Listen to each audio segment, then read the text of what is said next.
नमस्कार. जय सेवालाल, जय वसंत, जय संविधान. मी प्राध्यापक डॉक्टर गजानन जाधव.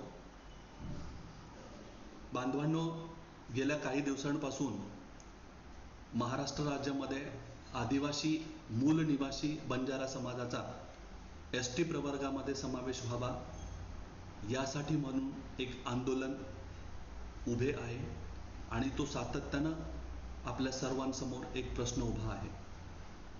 आदिवासी मूल निवासी बंजारा समाजाला एसटी प्रवर्गात समाविष्ट करण्यासाठी अनेक तज्ज्ञांकडून काही गैरसमज आणि संभ्रम निर्माण करण्याचा प्रयत्न केला जात आहे. मग आपण खरंच आदिवासी मूल निवासी असलेला बंजारा समाजाचा एसटी प्रवर्गामध्ये समावेश होतो का, किंवा ते घटनात्मक आहे का, किंवा न्याय आहे का, या सगळ्या गोष्टीचा विचार, या सगळ्या गोष्टींची चर्चा आपण या व्हिडिओच्या माध्यमातून करणार आहोत.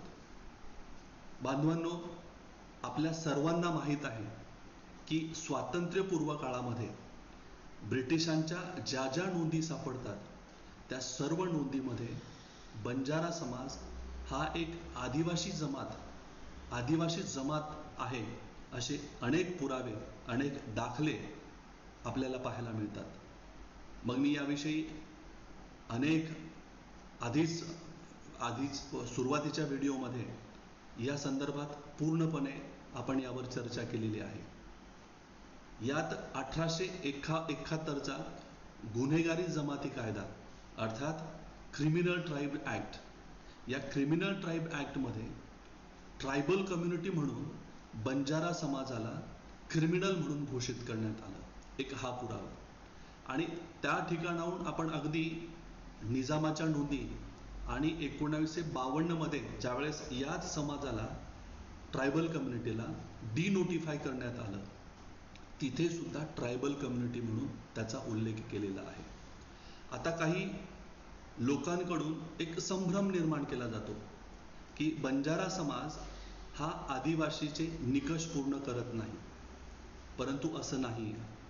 हे सपशेल चुकीचं आहे. बंजारा समाज हा आदिवासी मूल निवासी समाज असून तो आदिवासी असल्याचे निकषही पूर्ण करतो. भारतीय राज्यघटनेमध्ये अनुसूचित जमाती अर्थात शेड्यूल्ड ट्राईब्स, एसटी आपण ज्याला म्हणतो, या संज्ञेची थेट अशी व्याख्या दिलेली नाही. तसेच एखाद्या समाजाला आदिवासी किंवा अनुसूचित जमाती म्हणून घोषित करण्यासाठी ठराविक असा निश्चित असा एक निकष त्या ठिकाणी आपल्याला मिळत नाही किंवा तसा केलेला नाही. तथापि कालांतराने भारत सरकारने विविध समित्यांच्या माध्यमातून, विशेषतः या ठिकाणी मला त्याची नोंद करावीशी वाटेल की 1965 मध्ये एक लोकूर समिती गठीत करण्यात आली आणि या लोकूर समितीच्या शिफारशींच्या आधारे काही आदिवासी स्वरूपाचा एखादा समाज आहे का हे निश्चित केले जाते. अनुसूचित जमात ओळखण्यासाठी प्रचलित असे निकष आहेत जे की लोकूर समितीने दिलेले आहेत आणि ते 5 निकष, आणि त्या संदर्भात आज आपण या व्हिडिओच्या माध्यमातून बोलणार आहोत. अनुसूचित जमात ओळखण्यासाठी प्रचलित 5 असे निकष आहेत. मग ते कोणकोणते आहेत? एक, प्रिमिटिव्ह ट्रेट्स आपण ज्याला म्हणतो, ज्याला आदिम वैशिष्ट्य असं म्हणता येईल. यामध्ये समाजाच्या सामाजिक आर्थिक रचनेत आदिम स्वरूपाची लक्षणे आढळली पाहिजे. मग ही आदिम स्वरूपाची लक्षणे कोणती? उदाहरणार्थ आपण जर म्हणायला गेलं तर एक साधे व उपजीविकेवर आधारित असं अर्थकारण त्यांचं असलं पाहिजे. आता बंजारा समाजाचा तुम्ही जर विचार केला तर प्रामुख्यानं लक्षात येईल की बंजारा समाजाची जी काही उपजीविका आहे ती अत्यंत साधी आहे. उपजीविकेवर आधारित असं अर्थकारण बंजारा समाजाचं आपल्याला पाहायला मिळतं. बहुतेक जवळपास 80 ते 90% बंजारा समाज आजही विटभटकी, खनिकाम आणि मजुरी अशी कामे करताना, आपल्या ऊसतोडी असेल, अशी कामं करताना आपल्याला तो सातत्याने आपल्यासमोर दिसतोय. आणि म्हणून जी काही उपजीविका आहे त्या उपजीविकेवरच त्यांचं अर्थकारण आहे. आणि मग याचं दुसरं लक्षण काय आहे की प्रगत तंत्रज्ञानाचा अभाव.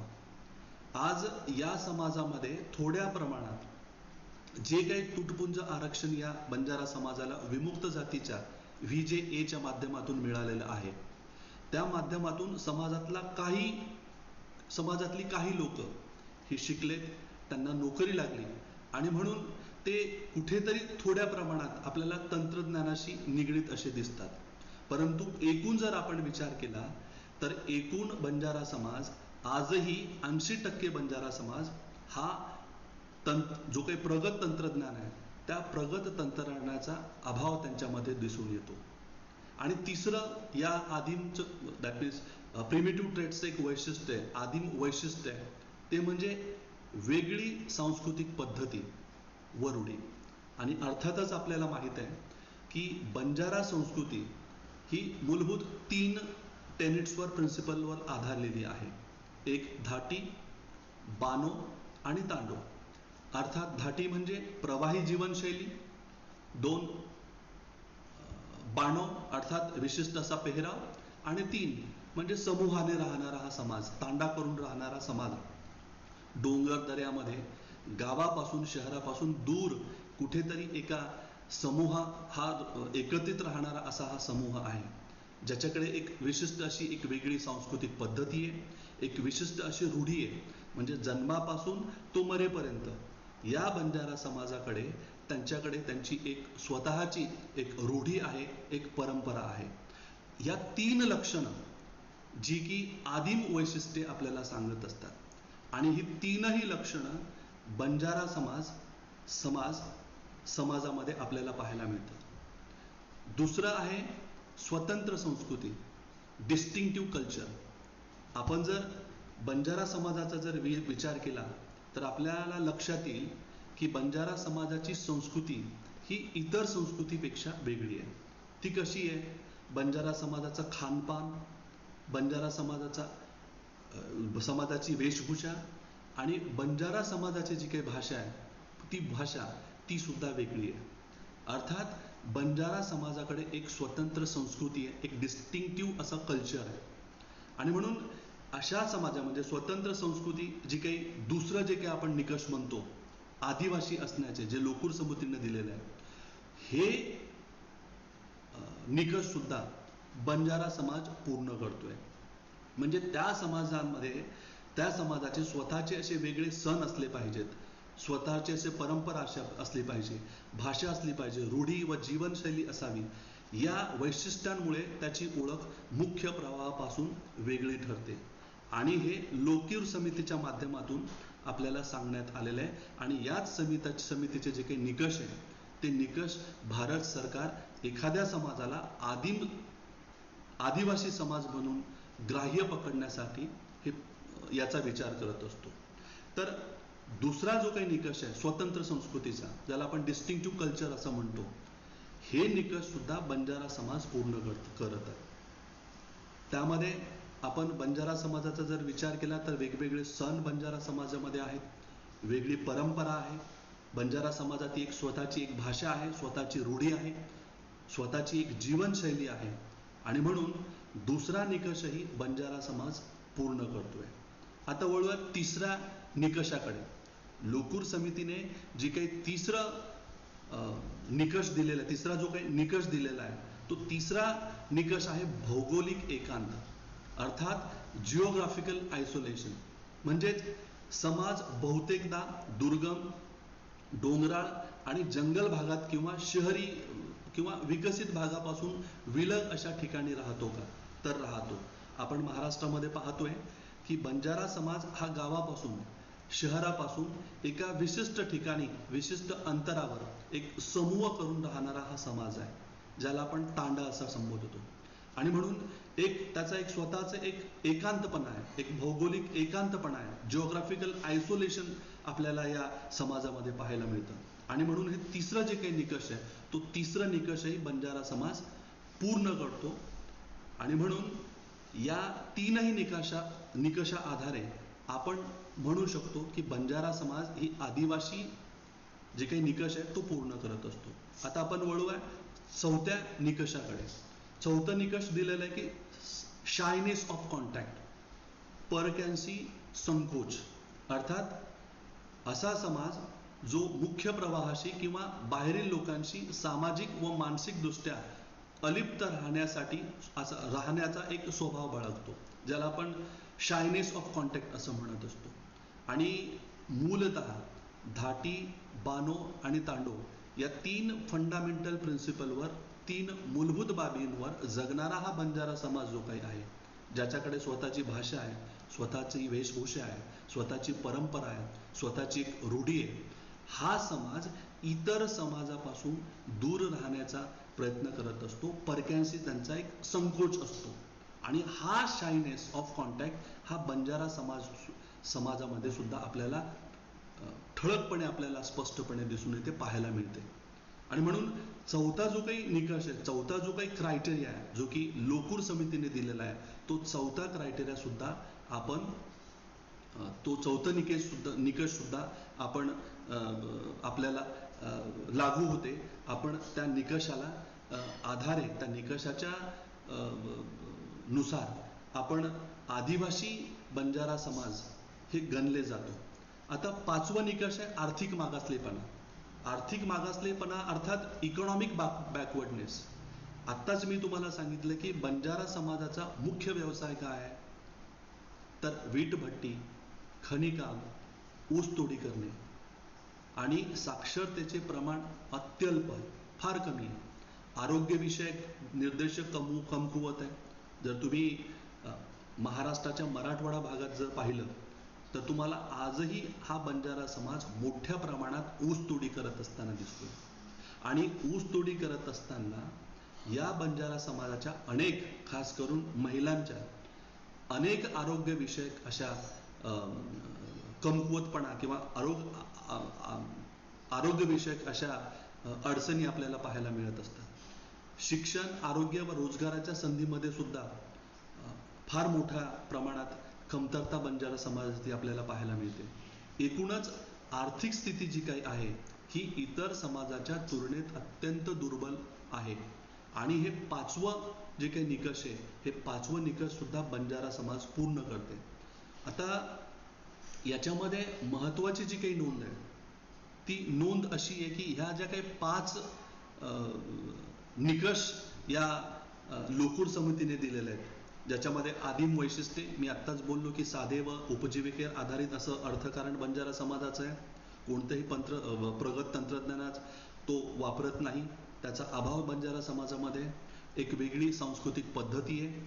दुसरं आपण म्हटलं की एक स्वतंत्र संस्कृती आहे, डिस्टिंक्टिव्ह कल्चर आहे. समाजाचं एक समाजाचं स्वतःची ओळख आहे, स्वतःचे सण आहेत, परंपरा आहेत, स्वतःची एक भाषा आहे, रूढी आहे आणि स्वतःची एक जीवनशैली सुद्धा आहे. तर हे दुसरं निकष. तिसरं भौगोलिक एकांत अर्थात जिओग्राफिकल आयसोलेशन. डोंगराळ भागात, विशेष करून गावाच्या बाहेर, शहरी भागाच्या बाहेर कुठेतरी डोंगराळ भागात राहणारा हा बंजारा समाज, दुर्गम भागात राहणारा आणि खास करून शहरी भागापासून कुठेतरी अलिप्त, दूर राहणारा हा बंजारा समाज. तर तिसराही जो काही निकष आहे तो निकष बंजारा समाज पूर्ण करतो. आणि चौथा परक्यांशी संकोच, शायनेस ऑफ कॉन्टॅक्ट. स्वतःची एक भाषा, वेशभूषा, परंपरा, संस्कृती असल्या कारणाने तो इतर संस्कृतीमध्ये किंवा इतर भाषेचे जे काही लोक आहेत त्यांच्यापासून स्वतःला एक वेगळा ठेवण्याचा प्रयत्न करत असतो. एक परक्यांशी असा त्यांचा संकोच असतो, शायनेस ऑफ कॉन्टॅक्ट म्हणता येईल, तो बंजारा समाजामध्ये आपल्याला ठळकपणे पाहायला मिळतं. आणि पाचवा जो की आर्थिक मागासलेपणा, इकॉनॉमिक बॅकवर्डनेस. बंजारा समाजाकडे कोणतेही असे खास करून मूलभूत सोयी सुविधा नसल्या कारणानं बंजारा समाज हा आर्थिक मागासलेपणा आहे. बंजारा समाजामध्ये आर्थिक मागासलेपणा आहे. आणि आर्थिक मागासलेपण असल्याची अनेक कारणं आहेत. शिक्षणापासून वंचित झालेला समाज आहे, संवैधानिक हक्क आणि अधिकारापासून वंचित राहिलेला हा बंजारा समाज आहे. आणि एकूणच शिक्षण आणि या सगळ्या गोष्टीमध्ये बंजारा समाजामध्ये आर्थिक मागासलेपण आपल्याला पाहायला मिळतं. आणि म्हणून लोकूर समितीने जे काही दिलेले 5 निकष आहे ते 5ही निकष बंजारा समाज पूर्ण करतो. आणि म्हणून बंजारा समाज हा आदिवासी मूल निवासी समाज, याला घटनात्मक आरक्षण मिळण्यास काहीही हरकत नाही असं मला वाटतं. आणि बंजारा समाज खास करून आज महाराष्ट्रामध्ये अनेक जिल्ह्यांमध्ये, अनेक तालुक्यांमध्ये बंजारा समाजाला आदिवासी ST आरक्षण मिळावं यासाठी तो आंदोलन करत आहे. एक व्यापक चळवळ अशी उभी राहिलेली आहे. समाजामधला प्रत्येक व्यक्ती, प्रत्येक माणूस हा आपल्या हक्क आणि अधिकाराशी लढतोय. यासाठी म्हणून त्यांना आरक्षण देण्याची कोणतीही हरकत नाही. बंजारा समाजाचे जे काही आदिवासी आरक्षण आहे ते घटनात्मक आहे, न्याय आहे आणि संविधानाच्या चौकटीत बसणार आहे असं मला वाटतं. जय सेवालाल.